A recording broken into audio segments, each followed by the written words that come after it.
Nagsimula sa pagbabarko bilang isang kusinero hanggang sa naisipan niya magretiro ng maaga sa pagbabarko at nag-international student sa Australia.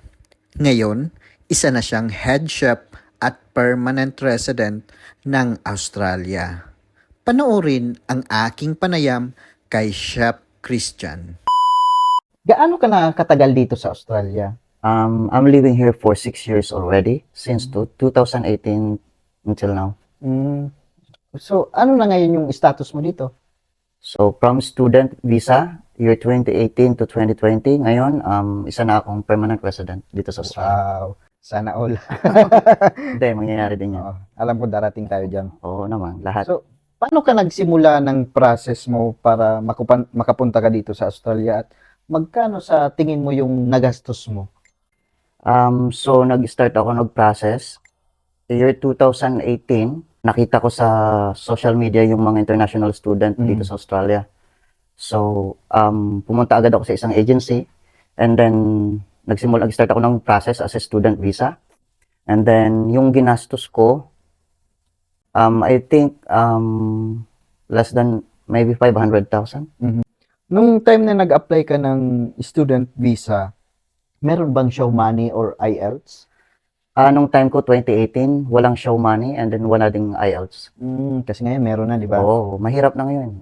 Kung nag-student visa ka, ano yung kurso na tinake mo dito? Kinuha kong kurso is cookery, certificate for in commercial cookery, and then diploma in hospitality. So bali yan meron siyang pathway to permanent resident. Yes, meron siyang pathway to PR. Bilang isang seaman, ano para sa iyo yung most common misconception ng pagiging isang seaman?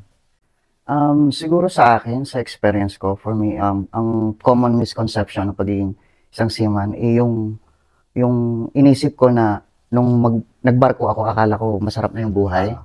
Akala ko, kasi nakakapag-travel ka, and then sumasahod ka, dolyar.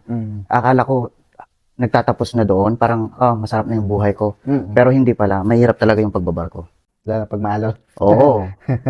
Tapos, ano na rin, yung sa mga kasama mo, sa trabaho, iba talaga. Hindi mawawala yung toxic na Oo, katrabaho. exactly, yes. Kahit saan. Mm. Ano yung pinakamalaking aral na natutunan mo sa pagbabarko na sa tingin mo kung hindi ka nagsiman ay hindi mo ito matututunan? Siguro yung talagang palalakasin yung loob mo sa barko.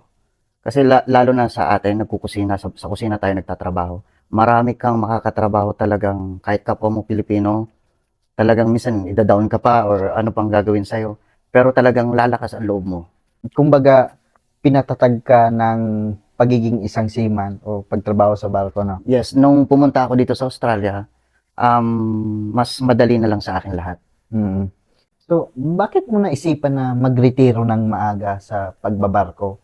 Kasi sa barko, libre ka biyahe sa kahit saan na bansa, tapos nagsasahod ka pa ng dolyar, libre yung pagkain, wala kang ginagastusan, wala kang binabayaran tax. Bakit naisipan mo pa magretiro ng maaga? Unang-una, hindi lahat na nagsisiman talaga pinapalad. Sa kagaya ko, hindi ako pinalad sa barko, so at the same time, mas inisip ko yung health ko. Okay, ayan. And Mental yung, health. yes, yung mental health ko, physical ko actually.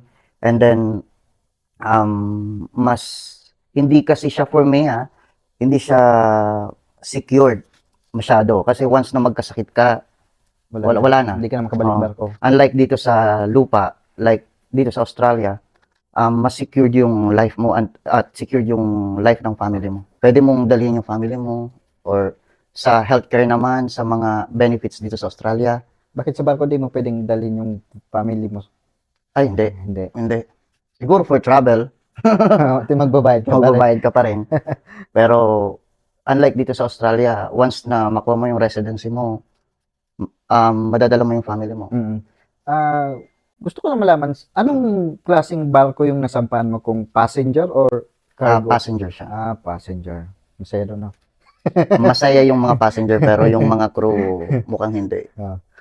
Bilang nagsimula ka sa pagiging international student, ano yung pinakamahirap at di mo makakalimutan na karanasan mo sa pagiging estudyante dito at ano naman yung pinakamasaya at pinakamagandang karanasan mo?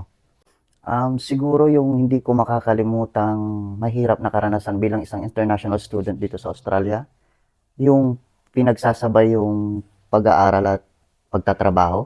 Mm. Kasi unang ano ko dito sa Australia, unang salta ko dito sa Australia, I live 30 minutes away from city. So, pumapasok ako sa school and then mga work ko is 5 until 10 to 11. And then magta-travel pa ako pa uwi. So, mahirap yun kasi nakakauwi ako sa bahay 12 midnight or 1 a.m. na. Puyat na. Puyat talaga, oo. And then, yung pinakamasarap naman na karanasan bilang isang estudyante is mas lumawak yung network ko. Mm. Marami akong nakilala. And then, marami akong na-experience na hindi ko pa na-experience doon sa Pilipinas. Mm. Like, when it comes to work, yung mga trabaho dito na hindi ko akalain na magiging trabaho ko. Kaya naranasan kong mag-cleaning din. Naranasan kong mag-apply dito mag-apply ng trabaho, mag-walk-in, magbigay ng mga resume o sa bawat restaurant na makikita ko. Lahat din yung naranasan ko bilang Ngayon, estudyante. online na pag-apply. Pero masaya kasi talagang marami kang matututunan. So, bakit Australia yung napili mo at hindi na lang sa ibang first world country like Canada, US, sa Europe? Bakit Australia? Actually, hindi ko naman talaga siya pinili. Kasi, wala akong idea tungkol sa mga international students sa Australia, Canada, or UK. Mm. Ang nangyari dyan is, nakita ko siya sa social media. So, hindi na ako nag-hesitate na mag-apply. And then, nung napunta na ako dito sa Australia, na-realize ko na magandang bansa ito para sa akin at para sa pamilya ko. Kasi, maraming benefits. Madali lang bang maging PR dito or makakuha ng permanent resident dito sa Australia? At ano yung maipapayo mo sa mga gusto rin maging PR or permanent resident dito, lalong-lalo na sa mga nagtitake rin ngayon ng cookery course? Sa pagiging PR, hindi madali yung proseso na pagdadaanan mo. Pero kung ginagawa mo yung proseso na yon, mas mapapadali kung lahat ng ginagawa mo is planado.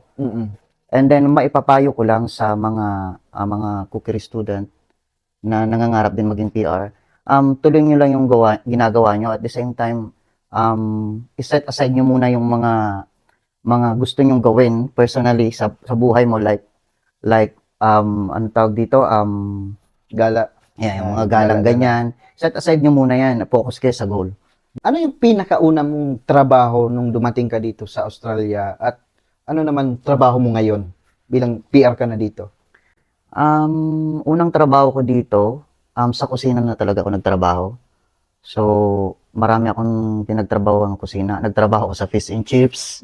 And then, nagtrabaho ako, yung pinaka-trabaho ko talaga sa isang restaurant sa Brisbane. And then, doon ako nagtagal, 2 years ako doon. And then, Chef ka na doon? Chef na din ako doon, diretso. And then, ngayon yung trabaho ko sa kusina pa rin. Yun, isang head chef na rin sa isang restaurant sa Queensland. Wow. Yan. Ano yung maipapayo mo doon sa mga nangangarap na maabot din yung naabot mo ngayon bilang isa ka ng head chef, lalong-lalo na doon sa mga international student na nagsisimula pa lang dito at nagtitake ng cookery course? Maipapayo ko lang sa mga kagaya ko dati, yung mga estudyante na nangangarap maging residente dito sa Australia. At the same time, tumaas yung posisyon sa kusina. Para sa akin, kung mahal mo talaga yung ginagawa mo, mangyayari at mangyayari yun.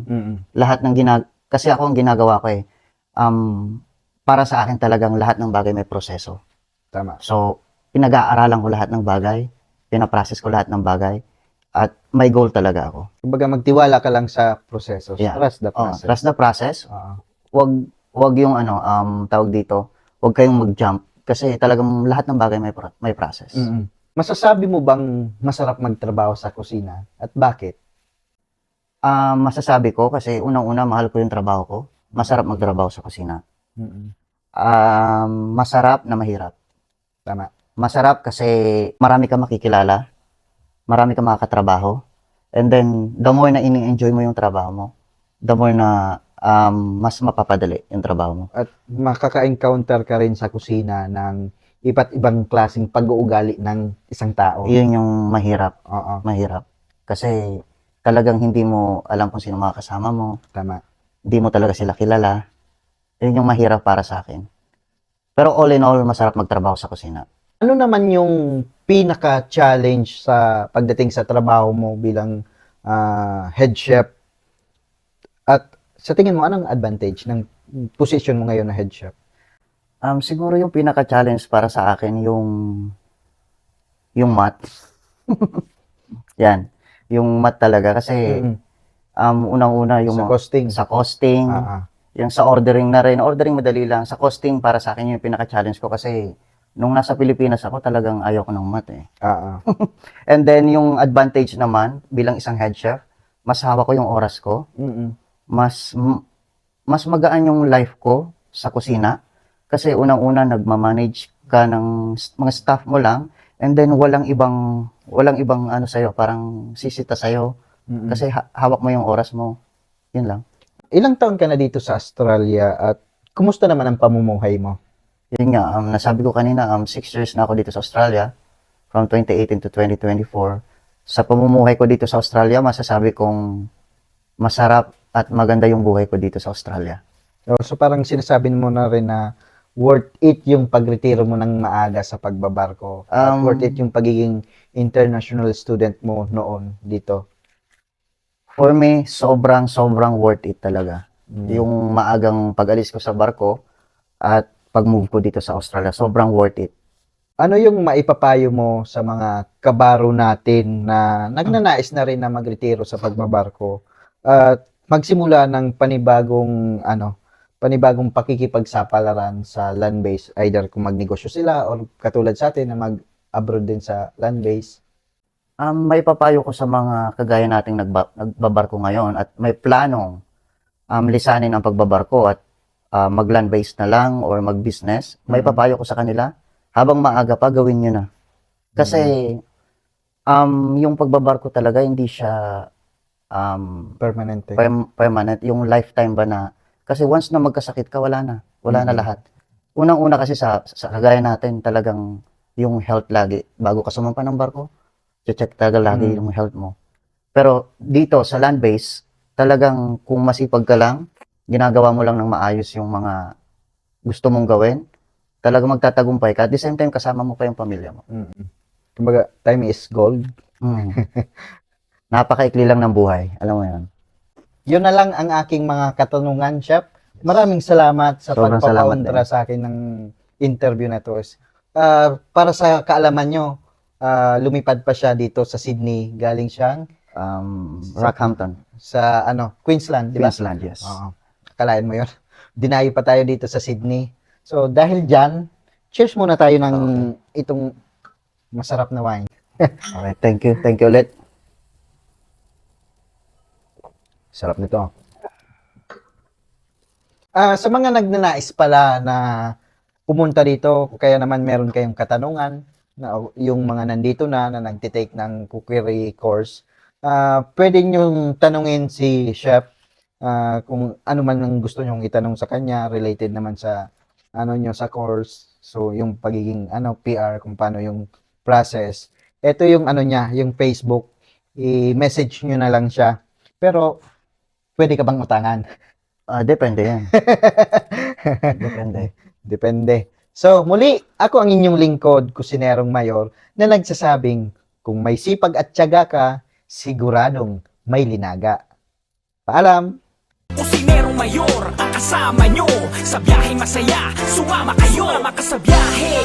Di masaya, kay Kusinerong Mayor ay panalo ka.